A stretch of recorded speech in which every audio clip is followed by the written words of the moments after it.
সময় যে সরকার আসছে, হতে পারে সেটা বিপ্লবী সরকার হয়নি, কিন্তু তারপরেও আসলে কি কিছু দৃশ্যমান পদক্ষেপ নেওয়া যেত না দোসর ফ্যাসিবাদের বিরুদ্ধে, বা এই যে বিচারিক যে প্রক্রিয়াগুলা, এই প্রক্রিয়াগুলোকে আরেকটু দ্রুত করা যেত না?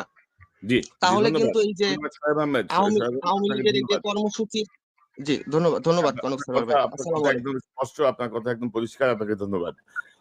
দর্শক, বাস্তবতা তাই যে সরকারের পক্ষ থেকে আমরা তেমন কোনো পদক্ষেপ দেখি নাই। প্রশাসনে এখনো আমলাতন্ত্রের জায়গাটায় পুরোপুরি আওয়ামী লীগের লোকজন বসা।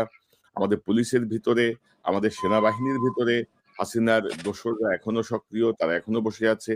এসব বিষয় নিয়ে কিন্তু আমাদের বিএনপিও কোনো কথা বৈঠকে বলে না, জামাতও কোনো কথা বলে না। সরকারও নানা রকমের বিষয়ে, যেমন এখন রাজনৈতিক দল গঠন নিয়ে তারা ব্যস্ত হয়ে পড়ছেন। তো এই জায়গাগুলোতে আসলে কি করা যায় আমি জানি না। জনাব খোরশেদ আলম,